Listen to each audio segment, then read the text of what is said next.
Hi guys! Welcome to my vlog.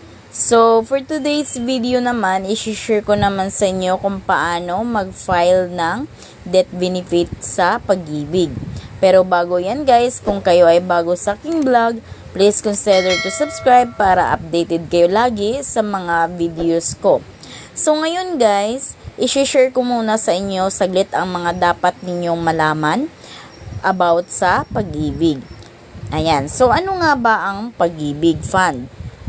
So, ito ang unang tinatawag na Home Development Mutual Fund or HDMF na mas kilala sa pangalan ngayon na Pag-ibig Fund. Ito ang sagot sa pangangailangan ng National Savings Program at mumurahing at abot-kayang financing para sa bahay para sa mamayanang Pilipino. Then, ano nga ba ang Pag-ibig Death Benefit Claim? Hindi lahat ng Pag-ibig members ay alam ang death benefits na makukuha ng kanilang pamilya, lalo na pa kung masugid na naguhulog buwan-buwan pagkalipas ng maraming taong. Una sa lahat, kung Pag-ibig member ay hindi pa kinuha ang kanyang benepisyo noong nabubuhay pa siya, makukuha ito ng kanyang legal na tagapagmana o beneficiary. Provident benefits ang tawag sa final benefits na tatanggapin. So, ang pag-ibig kasi ay para ring bangko.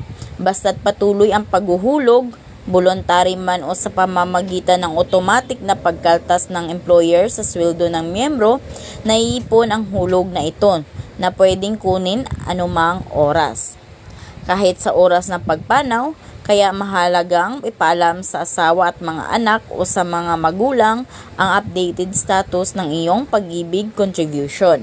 So, ito ang mga 10 bagay na dapat malaman ninyo tungkol sa pag-ibig death claim. Una, kaibahan ng pag-ibig death claim. Ayan, sa SSS. So, anong pinagkaiba nila? So, dito, hindi ito kapareho sa SSS na hiwalay ang SSS Retirement Benefit at Death Benefit. Yun yung lump sum o pension. So, may lump sum or pension sa SSS. Ayan. So, iisa lang ang Pag-ibig Fund. Isahang benepisyo lang ang makukuha, isang cheque lang. Walang burial benefit o funeral benefit at walang pension. Ayan. So, guys, hindi ko na ito i-explain pa kasi Tagalog naman ito.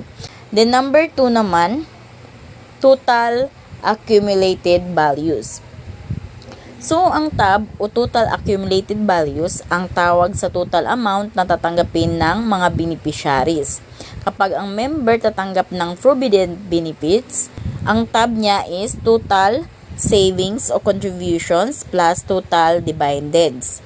Kapag legal heir naman o beneficiary ang tatanggap ng provident benefits, yun naman yung total savings o contributions plus total dividends plus death benefit.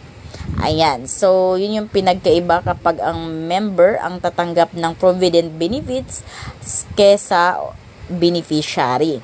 Ayan. Number 3 naman is death benefit. So, ang maximum death benefit ay 6,000. Kapag active ang deceased member na sa panahon ng kanyang pagkamatay, ang death benefit is 6,000. Kapag inactive ang member, mas mababa sa 6,000 ang TAV.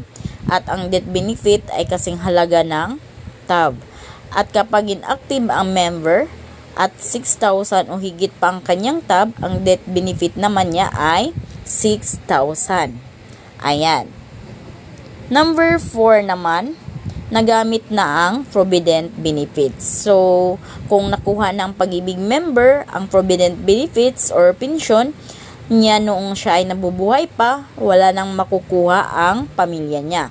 May ilang posibleng dahilan ng pag-withdraw ng provident benefits kaya't wala nang makukuha sa oras ng pagkamatay. Ito yung mga dahilan guys kung bakit hindi na kayo pwedeng makapag-file ng death benefit kapag namatay yung miyembro ninyo sa pag-ibig. Nakuha na niya ang miyembro ng hindi bababa sa 240 contributions na naihulog niya. Pangalawa, siya ay sumapit na ng 60 taong gulang, na siya ay nagretiro na, at kung siya ay naging permanently disabled. Ayan, so yung apat na yan ang mga dahilan na kung bakit nagamit na ng deceased member ang kanyang pag-ibig. Ayan, so yung pag-ibig fund niya.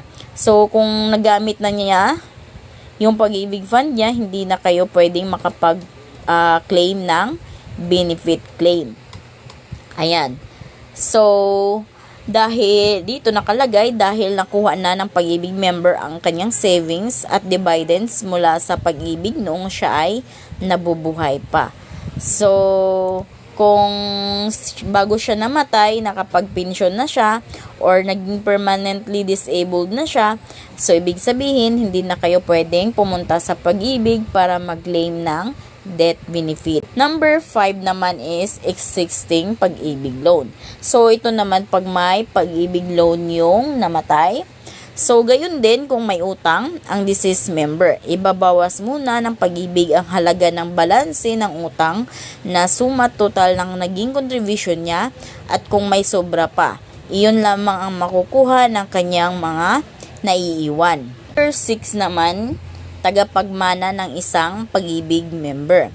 Sa isang paliwanag ng abogadong si Attorney Jerry T. Galasio tungkol sa legal na tagapagmana ng isang pag-ibig member na may asawa, iniisa-isa niya ang mga kondisyon.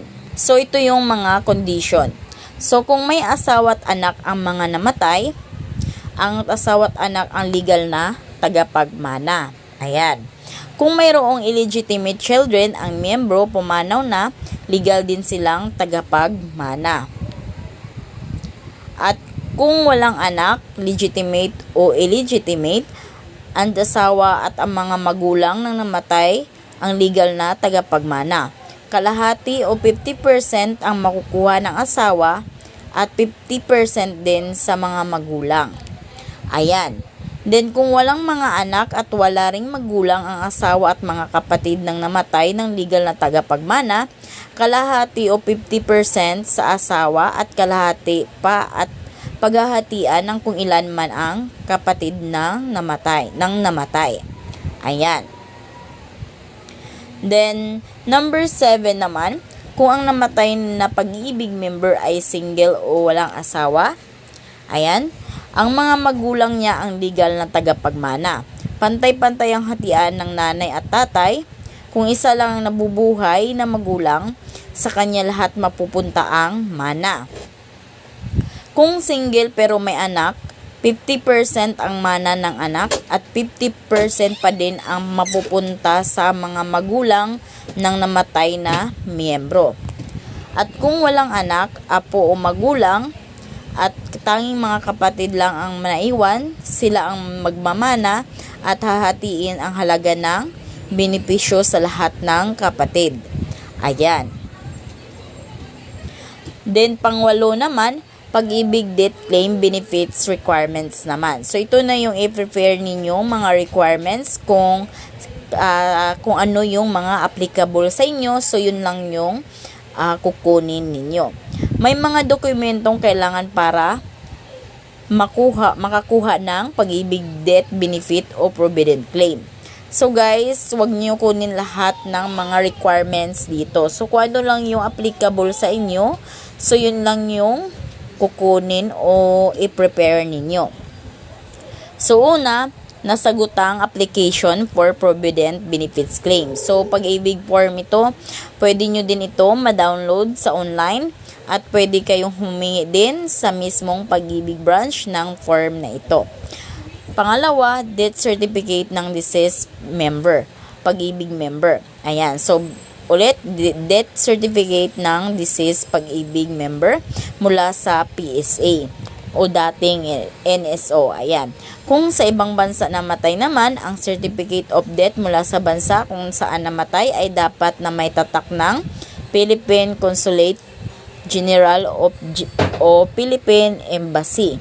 Then, next requirements naman is proof of surviving legal heirs. Pag-ibig form din ito na kailangan ninyo ipa-notaryo. Then, next is affidavit of guardianship. pag-ibig din form na ito na may notaryo din para sa mga bata wala pang 18 taong gulang o di kaya ay PWD, person with disability. Next naman is kung may anak, birth certificate ng lahat ng anak mula sa PSA.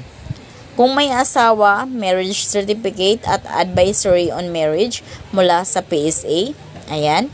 Dito makikita kung isa lang o higit sa isa ang nakatalang legal na asawa o kung dissolved o annulled na ang kasal. And next is kung ang deceased member ay single, certificate of no marriage naman mula sa PSA ang kukunin ninyo. Next naman is birth certificate ng deceased pag-ibig member kung ang claimants ay mga magulang niya. Then, birth certificate ng mga kapatid kung ang claimant ay mga kapatid. Then, 2 valid ID cards ng claimant, original copy at photocopy. Next is, para sa government employees naman, dapat magbigay ng updated service record ng deceased pag-ibig member. Ayan, so yan yung mga requirements na dapat ninyong kukunin kung applicable sa inyo. Ayan, so pwede nyo ma-download online yung iba at pwede naman humingi kayo sa mismong pag-ibig ang mga form kung gusto ninyong doon kayo kumuha ng form. Number 9 naman, Provident Benefits Acknowledgement Receipt. So, maaaring i-file ang pag-ibig death benefit claim kasama ang lahat ng dokumentong kailangan sa tanggapan ng pag-ibig kung saan binayaran o narimit ng miyembro o employer niya ang latest contributions. Mabilis ang proseso, wala pang ang 1 oras ay tapos na. Pagtanggap ng mga dokumento, titingnan kaagad ng pag-ibig official kung mayroon pang mga utang o loan na hindi pa nabayaran ang deceased member sa pag-ibig. Halimbawa ay housing loan, multi-purpose loan o calamity loan. So take note dito guys, ito yung pinaka ninyo. Iti-take note ninyo. Sabi dito, maaaring mag-file sa date benefit claim kasama ang lahat ng dokumentong kailangan. Sa tanggapan ng pag-ibig kung saan ito sa tanggapan ng pag-ibig kung saan binayaran o narimit ng miyembro o employer niya ang latest contribution. Ayan, so doon nyo ipapasa ang pag-ibig benefit claim ninyo. Ayan. Number 10 naman, problema sa pag-file ng pag-ibig death benefits. So, kung ang claimant ay hindi makapag-file sa tanggapan ng pag-ibig ng personal, kung nasa ibang bansa o nasa malayong probinsya, halimbawa, maaring magpagawa ng special power of attorney para sa authorized representative. Kakailanganin ng authorized representative ng valid IDs at pati ang valid IDs ng claimant. Hindi kailangang i-file ito kaagad pagkamatay. Siguraduhin lang na asikasuhin din dahil marami ng scam ang natuklasan ng pag-ibig tungkol sa provident benefits. So guys, after ninyo yun ma-prepare ang mga requirements na aking nabanggit, so pumunta na kayo mismo sa pag-ibig para mag-process ng death benefit claim ninyo. Sisiguraduhin nyo lang na may dala kayong ballpen, face shield, at face mask. At para mapabilis ang transaction ninyo, mag-download na lang kayo ng mga form ng requirements online at pilapan na ninyo bago kayo pumunta sa mismong pag-ibig para pagdating ninyo doon ay hindi na kayo mag-fill up o manghihingi pa ng form. So, ayun lang guys. Kung kayo ay bago sa aking vlog, please consider to subscribe para updated kayo lagi sa mga videos ko. Thank you for watching!